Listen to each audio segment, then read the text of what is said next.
बलजीत जी, आज आपने गांव मझावली में जो है खाद्य सामग्री वितरित की है, बाढ़ पीड़ितों के लिए एक बहुत बड़ी मदद जो है आपने की है, क्या कहना चाहेंगे? हम ये कहना चाहेंगे, हमें पता चला भाई गवर्नमेंट स्कूल में जो जीरी लगाने वाले हैं, जो लेबर हैं, यहाँ रुकी हुई है काफी टाइम से। और मैं रमेश चंद सरपंच जी का और पूर्व सरपंच जी का और ब्लॉक समिति चेयरमैन और करमवीर शर्मा जी और गांव के सभी सदस्यों का धन्यवाद करना चाहता हूं। जो जीरी लगा रहे थे, काफी लेबर थी यहाँ, पूरे गांव के सहयोग से इनके बाढ़ पीड़ित थे जो मजदूर भाई हमारे, पूरे गांव में इतना सहयोग कर रहा है, खान पीन का, पहनने का जो प्रबंध किया है। मैं पूरे गांव का धन्यवाद करना चाहता हूं। हमारी जो परंपरा है गरीब की मदद करने की, हमारे भी कांग्रेस पार्टी ने जो आदेश दिया है गरीबों की मदद करने के लिए, जो बाढ़ पीड़ित जो सदस्य हैं उनकी मदद करने के लिए, उसी एवज में कुमारी शैलजा जी भी काफी जगह गई थी, उसी एवज में हम मदद करने आए हैं। हमारे सरपंच साहब आए हैं, सभी पूरे गांव के पूजनीय बुजुर्ग हैं हमारे साथ में, उनको मदद करने का जो काम किया है। और हम कहते हैं जिनके गांव वाले आगे भी मदद करेंगे और हम भी मदद करेंगे, और आगे भी कोई हमारे लायक सेवा हो, सरपंच साहब जी हम आपके बीच में हैं, किसी टाइम भी टेलीफोन करके मदद करने का काम करें। और मैं सरकार से कहना चाहूंगा, जो इधर के जो जमला के साथ के जो रोड टूटे हुए हैं, इमीडिएटली उनको ठीक करा जाए, क्योंकि गांव के सभी सदस्य और वासी वहां से चालू से पहले की तरह चल पाए। और सरकार से गुजारिश करूंगा, और जो गरीब भाई बैठे यहाँ हैं कैंपों में, और ज्यादा मदद करें। और मैं गांव को सरदारी को दोबारा धन्यवाद करता हूं। इसी तरीके से जो हमारे पुराने संस्कार हैं बुजुर्गों के, इसी तरीके से मदद करते रहे और आगे भी करेंगे। धन्यवाद। तो अब फिलहाल आपने कितने फूड पैकेट्स वितरित किए हैं? गिनती के तो नहीं है, जितने परिवार थे सभी को हमने देने का काम किया है। और आगे भी जो परिवारों की इनकी कमी रहेगी वो भी पूरा करने का काम करेंगे, या कपड़े की है या खान पीन की है, और भी है।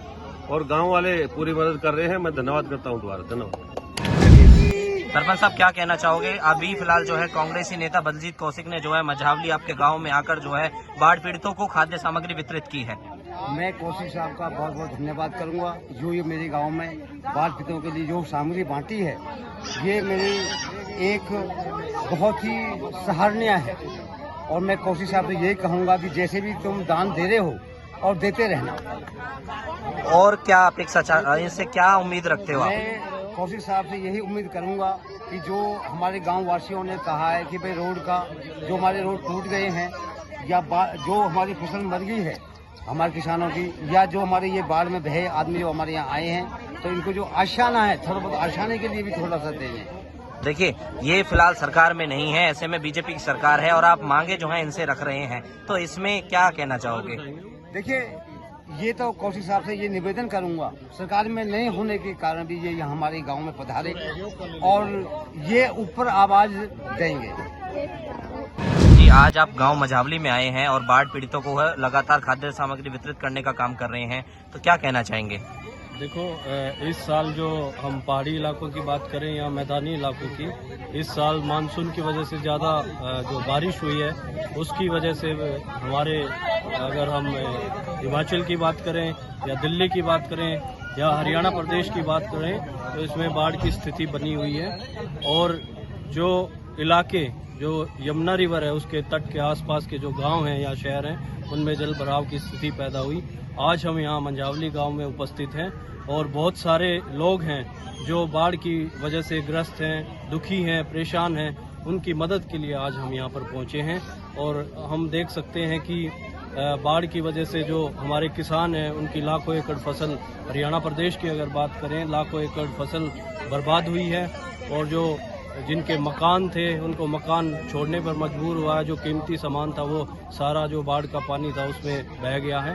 तो आज हम यहाँ पर इन लोगों की जो विस्थापित हुए हैं उनकी मदद के लिए ये जो शिविर लगा हुआ है यहाँ पर, राहत शिविर, उस कैंप में आए हैं और गांव के निवासी भी यहाँ पर उपस्थित हैं। उनके जरिए जो भी मदद इनको पहुँचाई जा सकती है वो कार्य हम कर रहे हैं। इसके साथ साथ सरकार से भी निवेदन है, क्योंकि अगर सरकार इसमें सचेत होती पहले और पुख्ता जो इंतजाम अगर बाढ़ से पहले किए जाते इन इलाकों के, क्योंकि हमें पता है मानसून का सीजन चल रहा है, ज़्यादा बारिश की संभावना है, उसको देखते हुए अगर सरकार पहले से ही तैयारी करती तो ये स्थिति ना आती।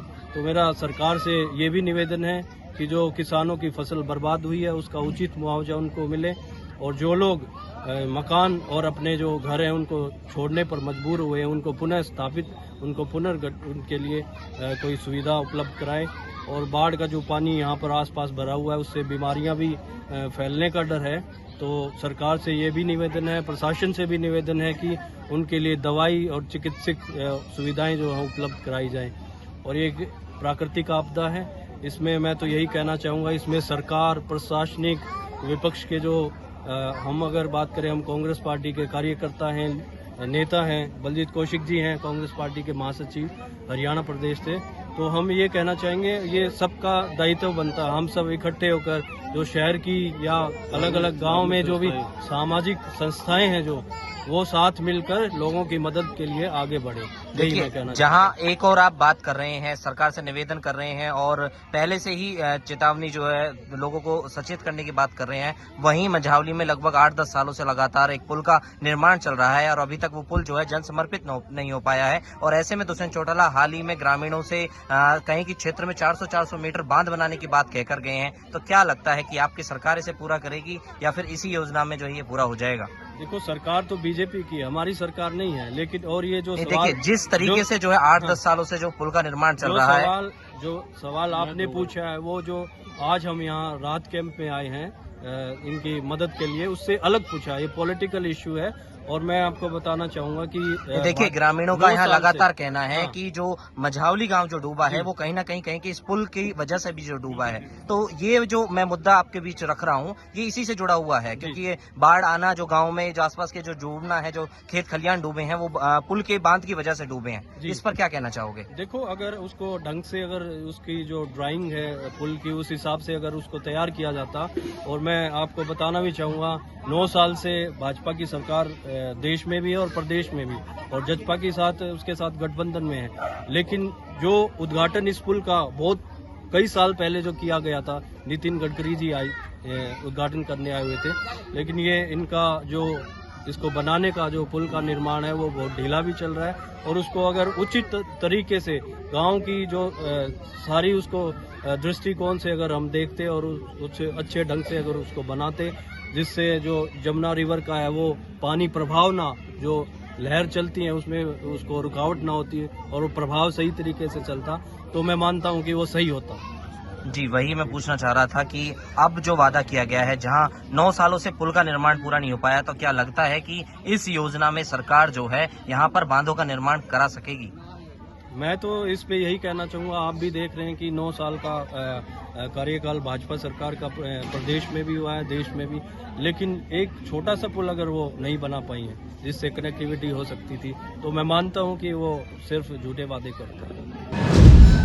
सरपंच साहब, यहाँ पर जो है लगातार खाद्य सामग्री जो है अभी वितरित की गई है, किसके द्वारा वितरित की गई है? ये हमारे कांग्रेसी नेता हैं और कांग्रेस के महासचिव हैं बलजीत कौशिक जी, जिन्होंने अपनी टीम के साथ, उनके भाई के बेटे भी हैं आनंद कौशिक जी जो पूर्व विधायक हैं, वो भी साथ में हैं, और लगभग 50 परिवारों को ये खाद्य सामग्री इन्होंने पैकेट हैं, लगभग 5-5, 7-7 किलो वजन भी है इनमें। एक बार पैकेट खोलकर दिखाएं कि क्या क्या सामग्री है इसमें। 10-10 किलो वजन है लगभग इसमें, और इसमें दाल है, चावल है, और ये चीनी है, ये तेल है, बहुत कुछ इनकी मदद हो रही है। और ये आटे के 5 किलो आटे का पैकेट है, बिस्कुट है, तो काफी हम। माता जी, कितने दिनों का राशन होगा ये आपके लिए? हमारे लिए 10 दिन का राशन। 10 दिन का राशन है, तो 10 दिनों में जो आपकी कहीं की जो आजीविका है, जो दिनचर्या है, वो पटरी पे आ जाएगी। पानी सूख चुका है अब? हाँ, सूखा हुआ। अच्छा, तो ये मदद, कितनी मदद मानते हैं इसको, कितनी मदद है ये? 10 दिन के लिए। 10 दिन के लिए। तो आप खुश हैं इस मदद से? हाँ, खुश है हम लोग सब। तो अब जिन्होंने ये मदद की है उनके लिए क्या कहना चाहोगे? क्या कहेंगे, उनको धन्यवाद कर रहे हैं उनको। अच्छा, और कोई कैसी भी कोई दुआएं नहीं देना चाहोगे? बढ़ंती दे। अच्छा, आप क्या कहना चाहोगे? क्या कहना चाहोगे? यही कहना चाहेंगे वो आगे तरक्की करें, अपना आगे बढ़े, अपना आगे बढ़े। इनके दुआ से हम भी बने रहे, ये भी बने रहे।